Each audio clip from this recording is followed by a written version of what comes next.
topic for today, which is leadership and happiness, is so important because on this call, I see about 115 participants, all leaders, partners, directors, senior folks from our KPMG entity and KGS who are joining us. So this is our leadership of the firm here. And happiness is such an important topic right from the days of good old Aristotle, who said that, and I quote here, happiness is the meaning and purpose of life, the whole aim and end of human existence. And from there to the yogic philosophers who talk about the 5 different koshas of the soul, with the happiness, with the Anandmaya kosha, which is really what Anand for happiness, that being the innermost layer of the soul, and which really reflects the inner bliss and the truth and godliness, which is what the whole yogic philosophy is all about. So clearly happiness is something that is very fundamental to our lives. And in fact, there are 2 other reasons why I think happiness is key. For one, my name in Arabic, Nishat, means happiness, but no, I'm joking. There have been innumerable studies that show that happiness at work has led to innumerable benefits, starting from the sense of purposefulness, productivity increase, and a whole sense of inclusiveness. Which is why our topic today is so important, and we have with us one of the best speakers in the world on positive psychology with us, Dr. Raj Raghunathan. Hello, Raj. Hi, how are you doing? Very well. How's everyone doing? Very well. And if you could switch on your video, we could see you too. Okay, all right, sure. Fantastic. There you are. Raj is the Zale Centennial Professor of Business at the McCombs School of Business at the University of Texas at Austin. Raj's work has appeared in top journals such as the Journal of Marketing, the Journal of Consumer Research, the Journal of Marketing Research, the Journal of Personality and Social Psychology. The list is very long. His work has also been cited in several mass media outlets, such as The Atlantic, the New York Times, Fortune, Forbes, Harvard Business Review, The Fast Company, to name a few. Welcome, Raj. We are so happy to have you with us. On behalf of all of KPMG, welcome. Thank you very much, Nishat. I'm really looking forward to this session. Before we get started, just so everyone, you know the drill now. I have a few questions for our speaker for the day. But as you experience the session, please put in your questions and we'll take it on at an opportune time. Great. So Raj, let's start with a slightly macro question first. Mm-hmm. I was looking at the World Happiness Report of 2020, in fact, released as early as January 20. And it lists happiness index of 153 countries. India ranks 143 on that list, with countries like Ethiopia and Uganda and even Sri Lanka being higher than us. Tell us, are we really the world's largest democracy, and are we like made up of largely unhappy people? I mean, where does this come from? Yeah, it's a good question. India has been slipping in happiness levels, as has the US over the past 10 years or so. I think they started in 2012. So this is the 9th year that they've elicited these ratings. And India is not doing so well. We can conjecture about a lot of reasons. Obviously, India's economy overall, perhaps GDP level has improved, some people say. But maybe much of the money is not trickling down, you know. So one of the major determinants of happiness is access to basic needs. And if people lack access to basic needs, you and I probably are not in that category, but there may be crores of people who are in that category. They are not going to be happy. And even if they do have access to basic needs, if they start comparing what they have with what other people have, right, that can lead to a lot of unhappiness. So if you look at teenager unhappiness around the world, a big cause for that is social media, because you go on Facebook, you go on, you know, Snapchat and things like that, that these kids use nowadays. A kid in India can very easily see what a kid in America has. They have their own room, they have their own laptop, and the kid in India doesn't have it. So they feel depressed and things like that. So that at some level, you know, it's one of the curses of technology, is that although it helps you connect with other people and see what kinds of life they're leading, it also promotes social comparisons, which may not be that good. So there's a lot of reasons why unhappiness in India might be increasing. There's also perhaps less trust of each other. It's a slightly more divisive society now than it was before, perhaps. Trust is super important for the happiness of a country. there's greater inequality. Even if overall the GDP is growing, the distance between the poor and the rich is increasing. India was never a country where there was a lot of equality, and it's unfortunately becoming worse. So, lots of reasons for, I can conjecture why this is happening. Yeah. Uh, so moving from there, yeah, I mean, clearly as from the country level to now a little more of an individual level. Yeah. Mm-hmm. Don't you think happiness at times like these is a bit of a luxury? I know it's important, but these are difficult times. So why do you think we need to prioritize happiness at the workplace? Yeah, happiness is always important, Nishat. I think that regardless of what situation you find yourself in, feeling good, feeling a sense of wellness inside of you, right, is very, very important. And you can even argue that especially now, it's very, very important because the external circumstances are not conducive to happiness. I think that the poll results showed that most people are feeling that it's more difficult now. I think agree was the largest category, right? It's external circumstances are not conducive to maintaining a very high level of well-being, happiness, satisfaction, etc. So all the more reason why I think that we need to prioritize it. Beyond it, in an organizational context, there was a rolling set of quotes before the session began, and one of the quotes was about how happier employees promote profits, right? Something like that.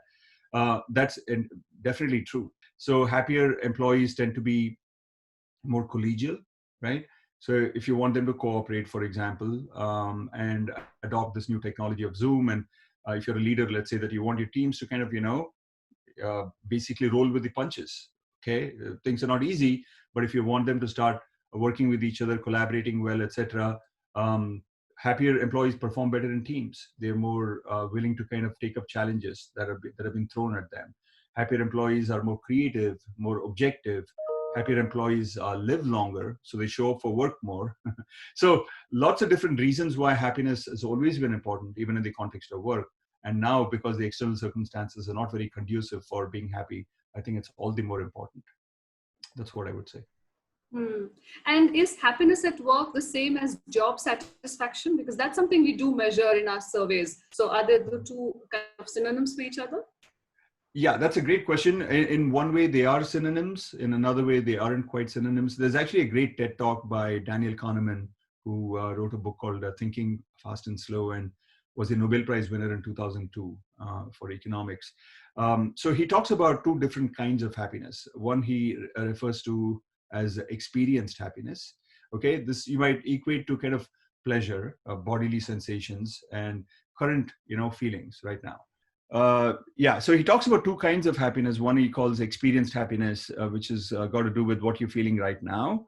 You might have a headache. You might really be into the task that you're doing right now. You might be satisfied, etc. And the other kind of happiness he calls reflective happiness. Okay, and reflective happiness is more the kind of satisfaction that we're talking about. When you step back from your life and look at the big picture, look at how much bank balance you have, whether you feel secure, whether you have good relationships overall in your life, you have good health, you have your future prospects are good, that kind of a thing. Not the immediate here and now, but taking a step back on balance, everything considered, how is my life's trajectory going? So I would say that satisfaction is more of that kind of happiness, the reflective happiness rather than the experienced happiness. And both, it turn out, are important to measure because you might think that experienced happiness is going to be hugely dependent on reflective happiness, but it turns out that the correlation is about 0.5. It's middling. Okay, it's not high. It's not super high, at least. It's quite high, but it's definitely not zero. Okay, it would have been crazy if it had been zero, but it's definitely not high enough that you can just measure satisfaction or reflective happiness and feel that you've got the whole picture. I think you need to measure both reflective happiness and experienced happiness. You might, for example, in a job, have a great deal of meaning. You might think that you're doing great things. Let's say you're working for a social service organization. Okay, a lot of people who are working in that sector actually think that they're doing something meaningful, and they are. But their day-to-day life circumstances may not be that great. They may not be going to an office that's air-conditioned, for example. They may not have the cushiest kind of, furniture and things like that. So it's important to measure both kinds of happiness. Okay, and reflective happiness is more akin to satisfaction, but you also need to measure experienced happiness. So what you're saying is that one may be there, and that's not necessarily a. Now that we talking about the individual's happiness. Who is responsible for this? Is it the individual or the organization? Clearly, we've ascertained that it's important, but who is responsible for it? Mm-hmm. Yeah, so this is a great question. If you look at the research on happiness, they talk about this really interesting happiness pie, right? I mean, if you can imagine a pie in your head, and the pie consists of various kind of sources or contributors to your happiness. And it turns out a good 50% of your happiness is down to your genetics. Okay, so these are things that we cannot control. We were born happy or we were born unhappy. Okay, doesn't mean that we're fixed into that whatever we were born. But let's say that on a 10-point scale, you were born 3, really low. You can kind of move to maybe a 7, right? Okay, if everything works out well. Of course, you can also move down to a 1 or maybe even a 0, right? But if you're born a 7, okay, your range is going to be more like in the 3 to 10 kind of range. All right. So what are the things that determine whether you move up or down? Well, 2 things. Okay. One is your life circumstances. Who you're married to, for example, what kind of a job you hold, where you work, what kind of a salary you earn, and so on and so forth. And the other is your attitude towards life. Okay. How do you view life? So the proverbial kind of glasses half full versus half empty, which is what is your perspective about life? And it turns out that between these 2 determinants, taking out the genetic propensities, which we have no control over, if you take a look at these 2 things, very surprising result is that the external circumstances account for only about 10% of your happiness. Okay, account for only 10% of your happiness. A vast majority of your happiness really depends on your internal view of the world. Okay, the attitude you adopt towards the world. The reason why I'm telling you all this is because if you think about this question of whose responsibility is my happiness, okay, it turns out that even if the external world cooperated, even if you had the best boss, even if you had the most loving family, etc., all that together is only going to account for about 10% of your happiness, believe it or not. Okay, a large majority of your happiness is going to depend on how you view your life circumstances. Okay, now when I talk about this, I'm talking really about reflective happiness, not your experience happiness. Whatever's going on in the here and now is going to depend a lot on the external life circumstances. But when you kind of go back to your default levels of happiness, that is your reflective happiness. That is going to depend a lot on your internal worldview. And because of that, you always have greater potential to affect your own happiness than do other people. Okay. And if you realize that, then you recognize that, okay, if I have greater potential, then I also have greater responsibility for my own happiness. This is not to say that the organization goes scot-free in terms of keeping the happiness of their employees high. But I do think that it comes down to the employees to actually take greater responsibility for their happiness, simply because they can affect it more. Okay, they can affect it more. And I'm happy to kind of delve deeper into this topic. I'm sure that there'll be questions on this, and I'm happy to take them. Yes, in fact, this is the secret sauce. If we knew what exactly to do to keep our teams happy and ourselves happy. So, can you tell us 5 things that that are easy to implement and can be done to increase happiness at the workplace? So one of the first things is that in this period, especially, it's always been important, but in this period, especially, because we don't get to see each other face to face as often in familiar circumstances and surroundings, it's super important for employees to feel that they're getting adequate information on various things. Okay, so the way that things used to be done, from high level things like strategizing for a particular project, to kind of more operational things like how do we even kind of communicate information with each other. Everything has changed. Okay, of course, people are now maybe a month, 2 months into this, and they're learning the ropes as we go along. But nevertheless, there's a lot of uncertainty, and we are not very good with dealing with uncertainty. Okay, we don't like uncertainty. We find it to be aversive. And so given that circumstance, I think that leaders especially should go a little bit out of their way to err on the side of communicating too much, perhaps, with their direct reports and people working for them. Even if the people working for them feel that too many emails are coming from the boss towards me, I think it's better for people to be well-informed than to be ill-informed. That is number one. The second is, this has always been true again, but maybe especially now it's even more important, is to give employees what might be called voice. Okay, voice. So voice is a combination of two things. It's a combination of psychological safety. That is that employees feeling that I can voice my opinion, I can, provide my inputs. Even if I happen to disagree with my boss or with other people, I feel a sense of psychological safety to share my opinion with other people. Okay. There was a study done at Google where they looked at top performing teams and teams that were not performing so well, and they were wondering what might be the difference. And they looked at various characteristics, including, geography and team composition and things like that. And it turned out that the single biggest determinant differentiator between the two groups was voice. Okay, the teams that outperformed the teams that did not perform well was that they had a greater level of psychological safety. Okay, but voice is not only psychological safety; it's also the second component, which is to what extent does the opinions that I've shared actually get taken into account when decisions get made. Okay, so you might have a situation where people feel a lot of safety, they voice their opinions, but nothing happens. Okay, you're just given the safety to kind of air your opinions and voice your concerns, but 2 months later, nothing has changed in the company. Okay, so you need both the idea that I feel safe, and also that I don't feel that my sharing is futile, that actually action gets taken and my opinions get incorporated in the decisions. Okay, so that's the second thing that I would say, that if you can increase the amount of voice that people have in an organization at all times, it's always been important. But in this particular circumstance where we are not meeting each other as often, as frequently, perhaps face to face, there's a lot of information that's lost because of that. Okay, because a lot of the communication takes place non-verbally and in what is called tacit informal settings, like in the coffee room, around a water cooler and things like that. All that is kind of gone now, and we're discovering that that was very, very important. Okay, even though it might have seemed like a non-consequential exchange from the standpoint of work, nevertheless, there was a lot of emotional benefit out of that we got.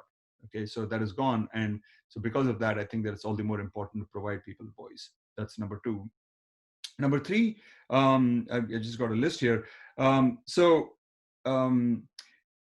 I would say that this is a great period for a lot of organizations to kind of focus on giving employees resources needed to train themselves, and to become better at whatever it is that these employees feel they need to do in order to be more valuable. Okay, be more valuable, not just in the company but in their whole career as a whole. Okay, it's obviously a time of great change, and it's been forced upon us, thrust upon us. Maybe at some level some of these changes were already kind of simmering. So I can speak for myself. As a professor, I'm used to delivering face-to-face classes, okay, in-person classes as they're called. But this is exactly the setup I have for my regular students. I was meeting them face-to-face until about 15th of March.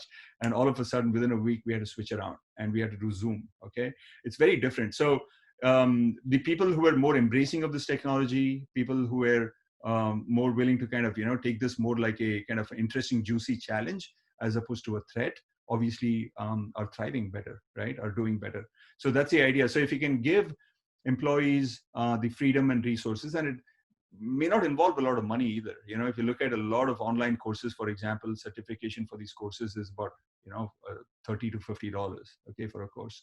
So, and many of the courses are free. Okay, but the idea is that you kind of let employees gain a set of skills that, in ways that you can't foresee now, will come in handy for the organization later. Okay, so that's the idea. So that's something that organizations can do.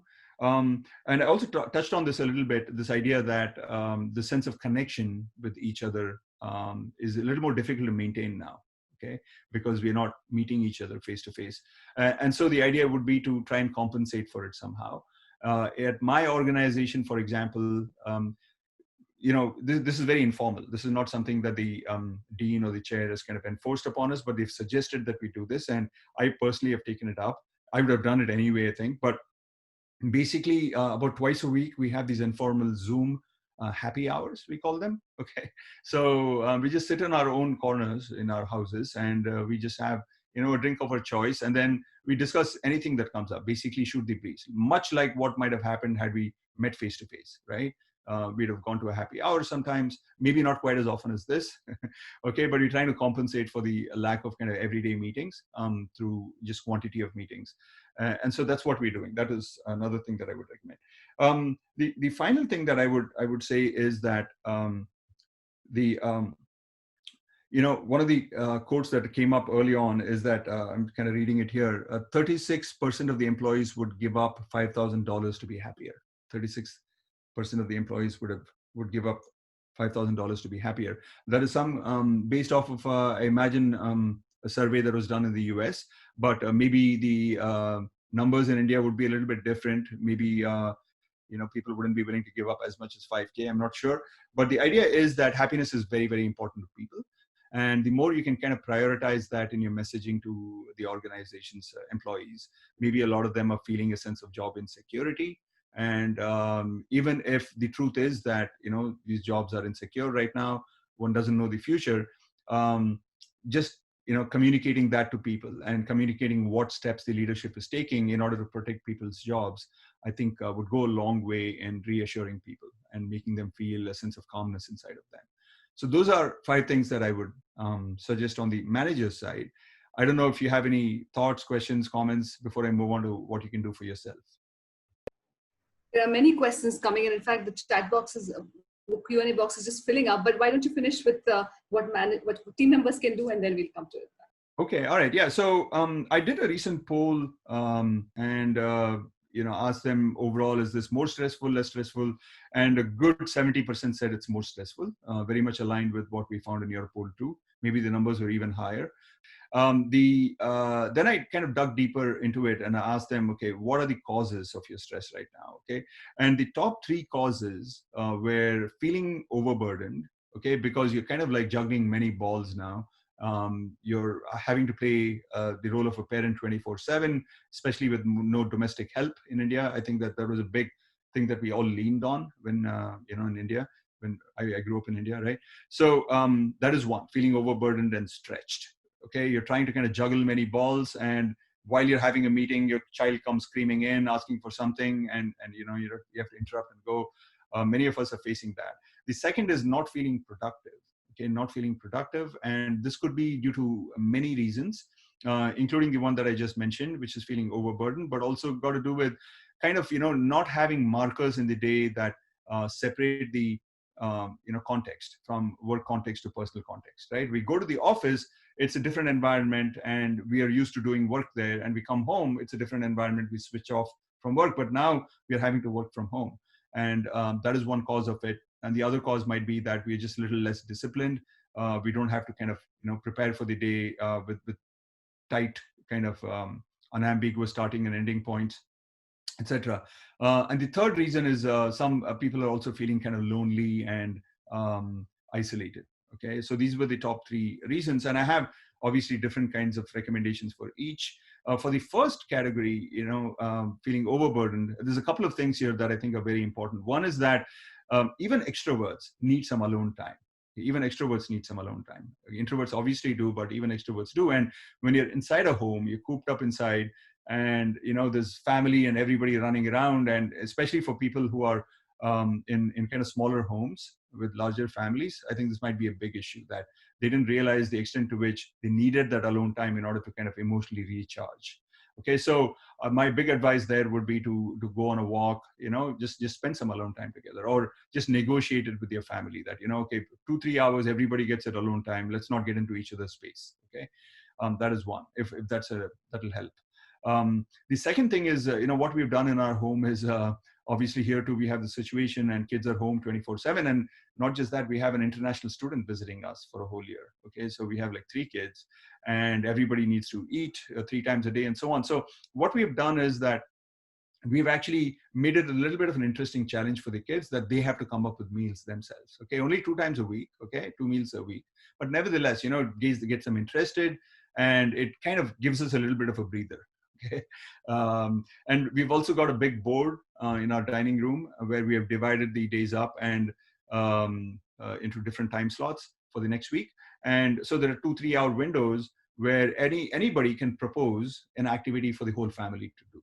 Okay, so my daughter might say, okay, she's taking ballet lessons and she said, okay, I want you guys to know what goes into ballet, right? You guys kind of watch it and you appreciate it, but here are the nitty gritties. I'm going to walk you through. And she's only 12 years old, so she gave us a 2-hour lecture or, demonstration on the different kinds of, basic poses and moves in ballet, okay, which is very interesting. It's more difficult than it looks. Okay. I thought of myself as a decent dancer, but no, it turns out I'm not. Okay. So things like that, you just kind of get the family involved in activities in a way that everybody gets to do their favored activity and doesn't feel like there's one person, a father figure or something, who's forcing their activities down everybody else's throat. And it's democratic, and you get to discover each other's interests and so on. Okay, it's a good way to kind of spend family time. That's for the people who are feeling overburdened and all that. For people who are feeling not productive, the biggest thing that I have to say is that just take it easy on yourself. You just take it easy on yourself. These are difficult times.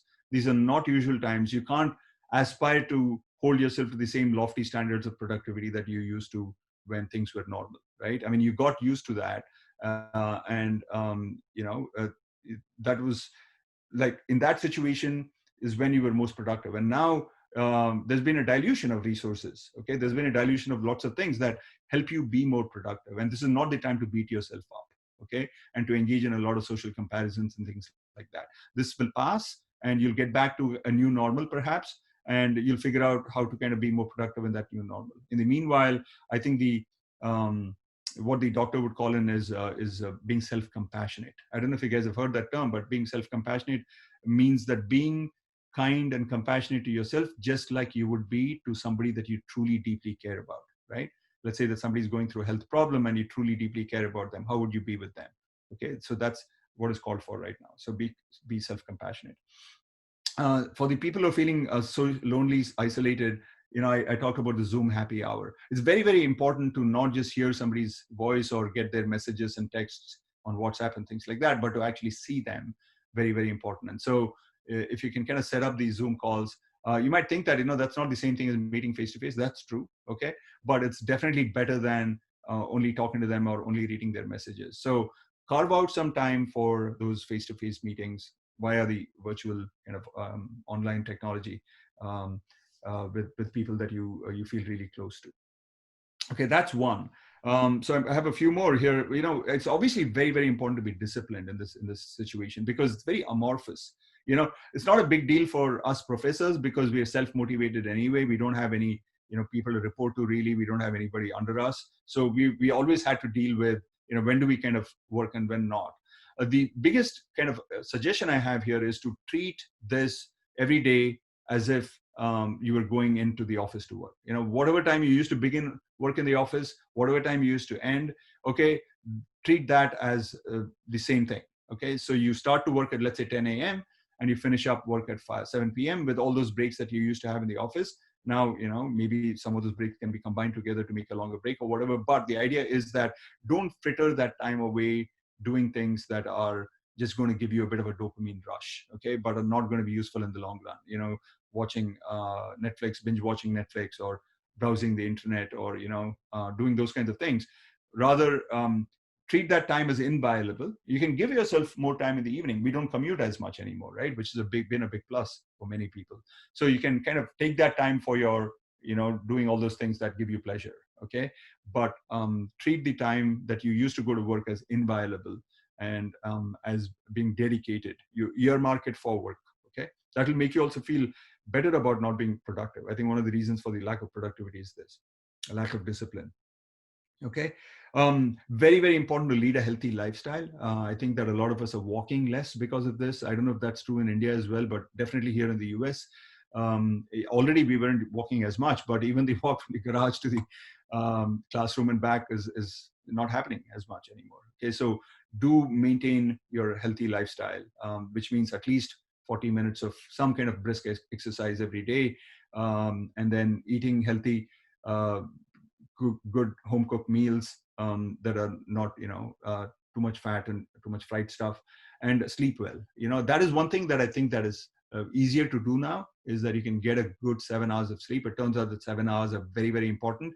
And the top tip for getting a good night's sleep is to go to sleep at the same time and wake up at the same time. Go to sleep at the same time, wake up at the same time, whatever time it is. Okay, it may be 2 a.m. and you wake up at 9. That's fine, but you need to give yourself a good solid 7 hours. So 8 hours in bed, really. Okay, so if you go to sleep at 2 a.m., then you need to wake up at 10 a.m.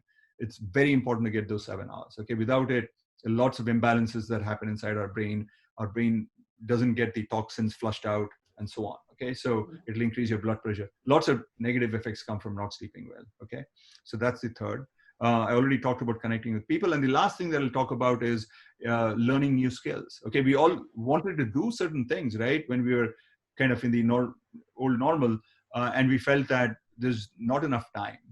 Okay, now you have that time. Okay, your wish has been granted.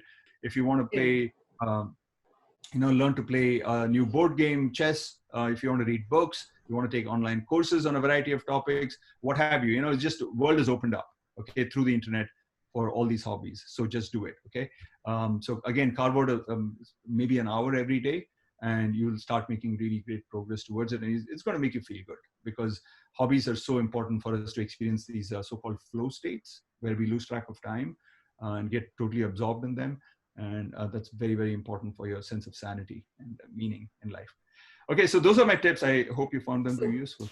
No, super. And I think it's you spoke both at an organization level and at an individual level, and I made copious notes. Thank you very much. And what's very nice is that they're very simple and practical. And for the benefit of all their people out there, I just like to recap. So from an organization standpoint, let's communicate more, provide the psychological safety, ensure that whatever is being spoken about is actually being actioned upon, ensure more training, more learning so that people can upskill themselves, and then prioritize happiness through informal connections like the sundowners, etc.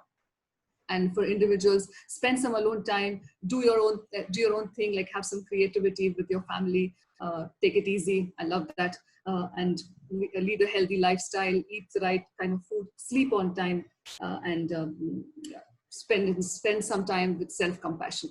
Beautiful. Thank you so much, Raj. This is lovely. And I think we said this at a very opportune time. Our chairman and CEO, Arun Kumar, also joins us on this call. And hope, Arun, you picked up some of the things that Dr. Raj spoke about on happiness at the workplace.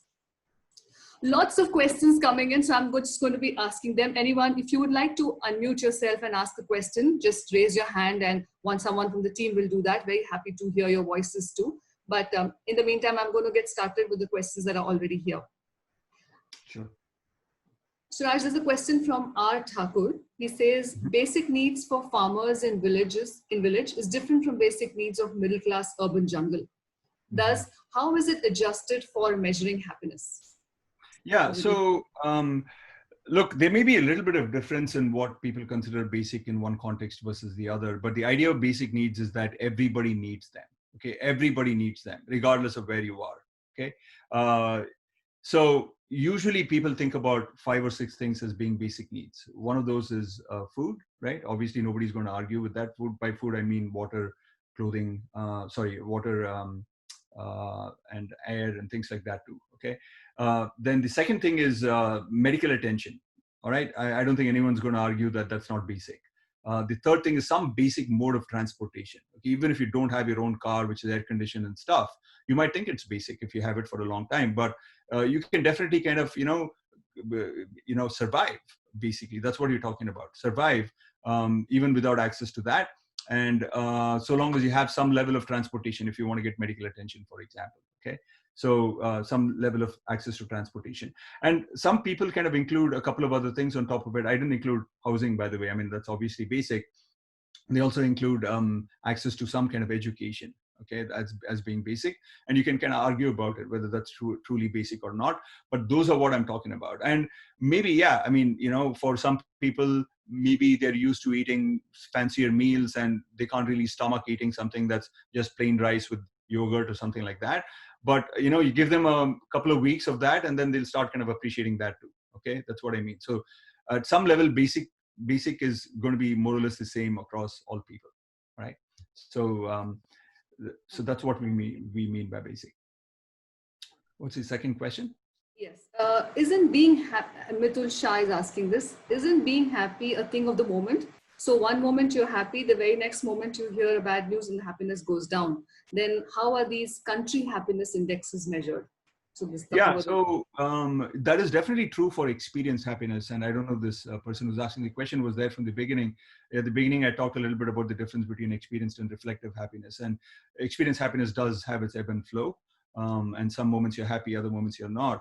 But the reflective happiness is something that's more stable.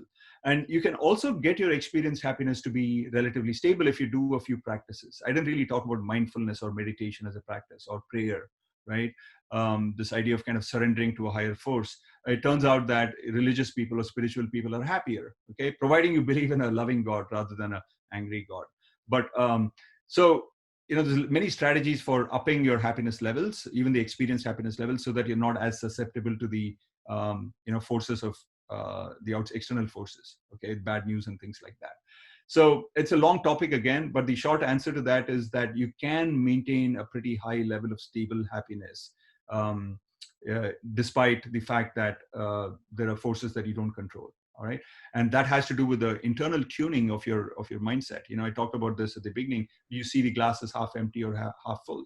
Okay, there are lots of people right now in this circumstance who are kind of like looking at all the positives that have come out of this situation, right? Maybe more family time, maybe more sleep time, lack of pollution, not having to kind of commute, and are emphasizing those in their mind's eye rather than the negative.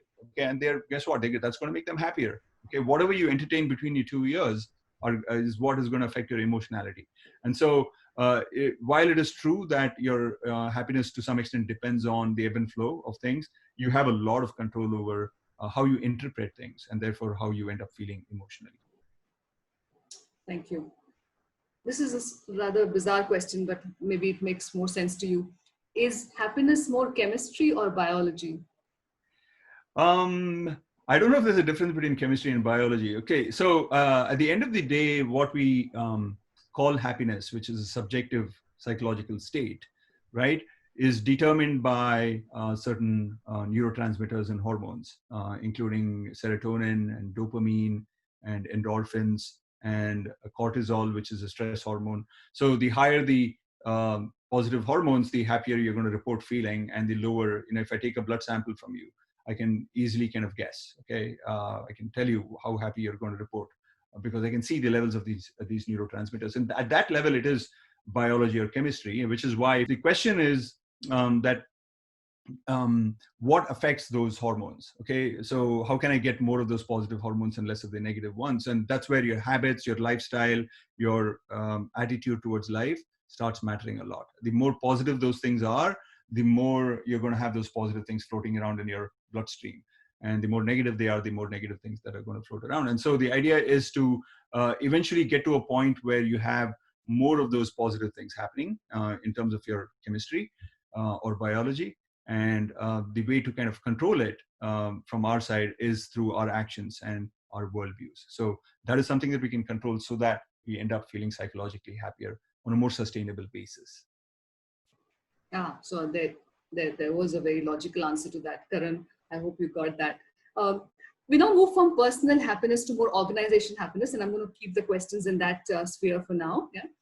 Vartika asks, if happiness is intrinsic and controlled by self, what then makes an organization a better place to work for as opposed to others? You did allude to this earlier, but yeah, if you could give an answer. Yeah, so it is true that a large part of our happiness depends on ourselves. Okay. So what can an organization do, which is after all external to us? So first of all, don't forget that 10% of our happiness does depend on external circumstances. Okay. So good 50% is out of our control, is genetics. Of the rest of the 40% is our attitude, and 10% is external circumstances. So in only the half of the pie that is within our control, 20% depends on external circumstances. 80% depends on your own kind of attitudes. Now, there are two ways in which organizations can help out, right? One is that they kind of affect the 20%, max out on the 20%. Okay, many different things that they can do, including the things that I talked about. For example, allowing you the liberty to personalize your space. Okay, during year-end appraisals, not only looking at whether you achieved goals or not, and how well you achieved them, etc., but also having a conversation about ways in which you want to grow in your career? What are the set of skills you want to acquire? Okay, which is a conversation a lot of people don't have. The year-end appraisals is all about, okay, what did you say you were going to achieve, or what was your set of goals, and how well did you achieve them? Okay, not as much about what are my values, are they aligned with the company's values, and what are the set of skills I want to learn, and did I end up learning them or not? Okay, so that is many different things that organizations can do. So that's a direct way in which to affect the 20% of the happiness that's external. But there's also the indirect way, which is to kind of get employees to understand that a lot of their happiness depends on their own attitudes. Okay, just as we talked about voice, right? Organizations and leaders can give more voice or give less voice. Okay, and they definitely have to do that bit, but employees have to earn the right to have voice. Okay, if somebody just shoots their mouth off at every meeting, right, and says nonsense things, or says gossipy things, they're not going to be given voice over time. Okay, not because the organization doesn't believe in voice, or the leader doesn't believe in voice, but because they've realized that this particular employee doesn't deserve to get voice. Okay, because they use that voice counterproductively. So there are lots of things that employees can do for themselves to increase their happiness, and organizations can help employees learn that. How can they do that? Well, one of the things that I think that would be great for organizations such as yours, and really any organization, is to but course on happiness, just to understand the mechanics of that. Many of the people realize happiness is important, but they don't realize that it can be actually studied scientifically. They think that this is something that, it's such a big, broad, loose topic that there's no way that we can study it scientifically. But it turns out you can. Okay. So you should give yourself a chance and make maybe your employees take a course like that to help them understand what are the ways in which they can take control of their own happiness and increase it. So that's the indirect way in which they can help employees get that internal control, so to speak, of their own happiness. Thank you. Thank you. There's several other questions on the same topic, so I'm going to skip that. R. Thakur says, how can an organization enhance and ignite reflective happiness for its employees, which is different for different persons. So that's along the lines that you answered. Sushant was asking, if a large part of happiness is internal, then does it mean that there is limited influence that organizations can have on the happiness of their employees, which is something that you just now said. But here's an interesting question on the present situation. It comes from Samir. And he says, what dramatic changes do you see in people's definition of happiness at work that may be long lasting beyond COVID? Changes in definitions of happiness. I don't know if people have a definition of happiness. This is one of the things that, was one of my go-to party tricks, is that I would go and then I would ask people, okay, what is your definition of happiness? Right? It's actually a conversation stopper at some level. Because people start talking about the means to happiness rather than the definition of it. They'll say happiness to me is family. Okay. So what they really mean is hanging out with family makes them happier. Okay.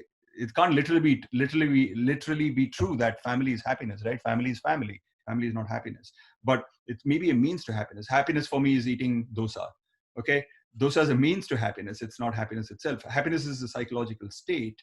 And as we discussed some time back, that state is experienced when you have a set of hormones in your bloodstream. Okay. And a certain set of determinants like family or dosa or whatever can trigger those hormones in your bloodstream. So I don't know if the definition of happiness is going to change. You can think about happiness. The way that I define happiness is it's an umbrella term. Okay. It's an umbrella term, and it captures a lot of different positive feelings under that umbrella. When you are in love, when you feel joy, when you feel hopeful, when you feel awe, when you feel interested, when you're laughing, when you're feeling serene, when you're feeling proud, many different, 20 different kinds of positive, specific positive emotions that we're all familiar with, that all can be accommodated under that umbrella of happy. If you're feeling any of those emotions or a combination of those positive emotions, if somebody asked you, how are you feeling? You'll probably say, I'm happy. Okay. Maybe you drill down and say, okay, I'm in love right now. Okay. And then talk about or articulate the specific kind of positive emotion you're feeling. But overall, nobody, I don't think that you would say that you're not happy. Okay. You would say that you're happy if you're experiencing any of those positive emotions. That is not going to change. Okay. Because of COVID now, is there a new kind of positive experience that's going to emerge, or some old positive experiences that are going to go away. No, I don't think that that's going to happen. I think the determinants of happiness are going to change, are going to have to change. I think that earlier, maybe the determinants used to be kind of, going for a drive and meeting up with friends and, having a drink. Certainly in the short run, that's something that's not happening in a lot of places. So you're going to have to find different sources for it, different determinants for that happiness. I don't know if there's going to be a permanent change. People bounce back, and maybe they're even going to bounce back with a vengeance. It's going to be normal on steroids, even more partying, even more traveling, etc. I hope that's not the case, personally. So I don't know, it's very difficult to predict the future. So, to your specific question of is the definition of happiness going to change? No, I don't think the definition is going to change. Some level, the determinants are going to change. Maybe we're going to be doing more staycations, if you're familiar with the term, as opposed to vacations, so kind of vacationing at home, which is not a bad thing, I think, right? Spending more time with family as opposed to doing other things like that. Yeah, no, it's interesting you say that. The week before this, we had a professor from the Indian School of Business, and he was asked a similar question, and he said that it all depends on the length of the lockdown and the duration of how much this crisis will really go on. And in fact, he was of the view that people will come back to it with a vengeance, and they'll forget like the little things like washing hands and all the things that we are now doing so vigorously. It'll be quickly forgotten. So yeah, to your point. Till then, I'm going to move to another question, which is also very interesting. Which is asked by Hemant, and he says, "How does one tune one's mind to find more reflective happiness?" Yeah. So one of the things that I think is super important, and I alluded to this earlier on, is to recognize that a lot of the happiness that you feel is going to depend on your attitude towards life. You can view your glass is half full or half empty, right? That kind of a thing. And I refer to this attitude as an abundance mindset, that you feel that I have not just enough, I have more than enough of all the things that I need. Gandhi once said, right, his quote is that we have enough for everybody's need, not for everybody's greed, right? So along those lines, you kind of like take that perspective for yourself and say that, okay, if I look around, and I'm kind of speaking for all of you, all of us, and I imagine this is true. Maybe in a rare case it's not, but we all have good access to resources, probably in the top 10% of the world in terms of access to resources. We earn good amounts of money. We live in comfortable homes. We have food. We have clothing. We have all the basic needs are taken care of, and beyond it, I think, we have a good education, presumably a decent set of friendships, good family, good support, good levels of autonomy and control over our lives, decent grasp of skills, feeling a sense of competence, etc. So if we can't be happy, really others don't have any chance. Okay, if we can't be, we should be in the top 10% of the happiest, right? Because we have all these things going for us. The thing that is stopping, though, is us from being as happy is our internal fine-tuning. Okay, and unfortunately, this is not a topic that is covered in any educational system to any great extent. When you're growing up, they don't really talk about happiness. Now, Delhi, some of the schools have, the public schools have a topic on, class on happiness, which is great. So the question is, if you want to have control over your reflective happiness, you need to start at this first very important insight, that happiness is more of an inside job. Okay, happiness is more of an inside job. And so you have to take personal responsibility for your own happiness. No matter what the weather outside, the weather in my head is always sunny. Okay, so that's the point you want to get to. And how do you get to that point? There's many, many different things you can do. One set of strategies has to do with what's called emotional control, okay, or emotion regulation. And they involve things like cognitive reappraisal, all right? So when a situation arises that's not necessarily a good situation, like what we're going through right now. Let's say that we miss a flight, okay? Back in the days when we were flying, okay? So those are kind of, categorized as negative outcomes, but are there some positives that come out of those negative outcomes, all right? All right? So that is cognitive reappraisal, all right? That is cognitive reappraisal, one of the most powerful strategies for emotion regulation. Just put things in perspective, okay? What are you dealing with? Is it really a first world problem, a question of survival, life and death? Or is it more of a challenge that somehow in your mind's eye, you've kind of converted into a huge problem for you and a source of anxiety? Okay, so emotion regulation is one big strategy. And again, if The second big strategy is mindfulness. Okay, just mindfulness meditation. It's really, really interesting how just sitting down and focusing on whatever it is that you want to focus on. Maybe it's your breath. Maybe it's a little lamp and the light from the lamp.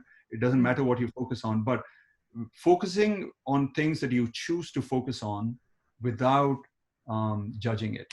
That is what mindfulness is, right? And so just sitting down to do that calms you down tremendously, and it has a lot of other beneficial effects, not just on your physiology and your mental kind of acuity and sharpness, but also on the emotional tenor that you hold. So one of the kind of strongest determinants of your reflective happiness and the ability to sustain your happiness levels at a high level. Of course, it's difficult to do and it takes time, but that would be one. The third thing would be spirituality, just becoming a little more spiritual in your attitude. And I can elaborate a little more on that if you're interested. And I want to unmute Arun now. I didn't realize that you were on mute all this while, Arun. So your question before we close, please. Oh, no question really. I really enjoyed your talk. And I essentially the message that, as they say, you take your weather to the picnic. So in a way, you were talking about that. So really enjoyed that. Thank you. Definitely. Thank you very much. Thank you so much. And it's been a wonderful talk, very candid, authentic. And for all of you've certainly made me and all the 145 people on this call a little bit more happy.